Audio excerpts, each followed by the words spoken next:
প্রিয় শিক্ষার্থী বন্ধু, আজকে আমি আলোচনা করব বিশ্ব সভ্যতা ও তার ইতিহাস সম্পর্কে। আমার আলোচনাটা গল্পের মতো হবে, ইনশাল্লাহ আপনারা শুনলে উপকৃত হবেন। বিশ্ব সভ্যতা তার যাত্রা শুরু করেছিল আনুমানিক খ্রিস্টপূর্ব 5000 অব্দে। মেসোপটেমিয়ার টাইগ্রিস ও ইউফ্রেটিস নদীর মধ্যবর্তী অঞ্চল, মিশরের নীল নদ, ভারতের সিন্ধু নদী এবং চীনের ওয়াংহু ও ইয়াংসি কিয়াংয়ের নদীর উপত্যকায় উর্বর ভূমিতে গড়ে উঠেছিল প্রাচীন সভ্যতাসমূহ। এছাড়াও প্রাচীন গ্রিসের এথেন্স ও স্পার্টায় গড়ে উঠেছিল নগর রাষ্ট্র এবং ইতালির ফ্লোরেন্স, ভেনিস, জেনোয়ায় গড়ে উঠেছিল প্রাচীন নগর সভ্যতাসমূহ। প্রাচীন সভ্যতাসমূহের মধ্যে আজকে আমরা মেসোপটেমিয়া নিয়ে আলোচনা করব।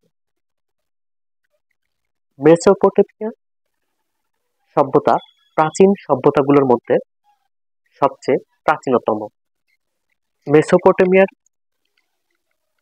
টাইগ্রিস ও ইউফ্রেটিস, টাইগ্রিসকে দজলা আরবিতে এবং ইউফ্রেটিসকে ফোরাত নদী বলা হয়। এই দুই নদীর মধ্যবর্তী অঞ্চলে মেসোপটেমীয় সভ্যতা গড়ে উঠেছিল। মেসোপটেমিয়ার অন্তর্ভুক্ত ছিল আরো 4টি সভ্যতা। এটি হচ্ছে সুমেরীয় সভ্যতা, ব্যাবিলনীয় সভ্যতা, অ্যাসিরীয় সভ্যতা এবং ক্যালদীয় সভ্যতা। এখন আমরা আলোচনা করব সুমেরীয় সভ্যতা নিয়ে। সুমেরীয় সভ্যতা খ্রিস্টপূর্ব 4000 অব্দে বর্তমান সময়ের ইরাকে প্রতিষ্ঠিত হয়েছিল এবং সুমেরীয়দের সবচেয়ে গুরুত্বপূর্ণ আবিষ্কার ছিল কিউনিফর্ম লিখন পদ্ধতি। এই পদ্ধতিতে বিখ্যাত গিলগামেশ মহাকাব্য লেখা হয়েছিল। গিলগামেশ ছিল উরুর শহরের শাসক।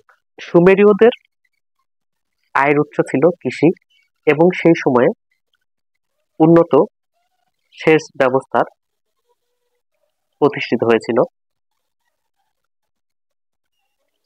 এবং সুমেরীয়দের সবচেয়ে গুরুত্বপূর্ণ একটি আবিষ্কার হচ্ছে চাকা। এটি খুবই গুরুত্বপূর্ণ। বিভিন্ন পরীক্ষায় এই কোশ্চিনটা এসে থাকে যে সুমেরীয়দের আবিষ্কার নিচের কোনটি। আপনারা এটা খুবই গুরুত্ব সহকারে মনে রাখবেন। এবং সুমেরীয় সভ্যতা পরবর্তীতে আসে ব্যাবিলনীয় সভ্যতা। এটি খ্রিস্টপূর্ব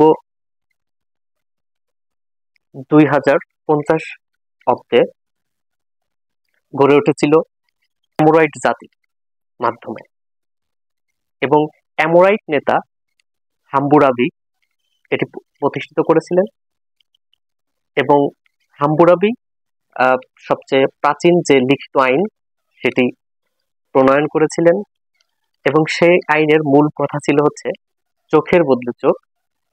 এটি একটি প্রতিশোধমূলক আইন প্রণয়ন করেছিলেন তিনি এবং সুমেরীয় সভ্যতায় সবচেয়ে প্রাচীন মানচিত্রের ধ্বংসাবশেষ পাওয়া যায় এবং তারপরে আসে হচ্ছে অ্যাসিরীয় সভ্যতা।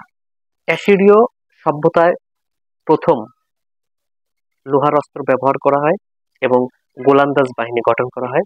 সেই হিসেবে তাদেরকে সামরিক রাষ্ট্র হিসেবে পরিচিতি লাভ করে এবং বৃত্তকে তারা 360 ডিগ্রিতে ভাগ করে এবং পৃথিবীকে অক্ষাংশ এবং দ্রাঘিমা অংশে প্রথম ভাগ করে অ্যাসিরীয়রা এবং সর্বশেষ যে ক্যালদীয় সভ্যতা, এটিকে নব্য ব্যাবিলনীয় সভ্যতাও বলা হয়ে থাকে।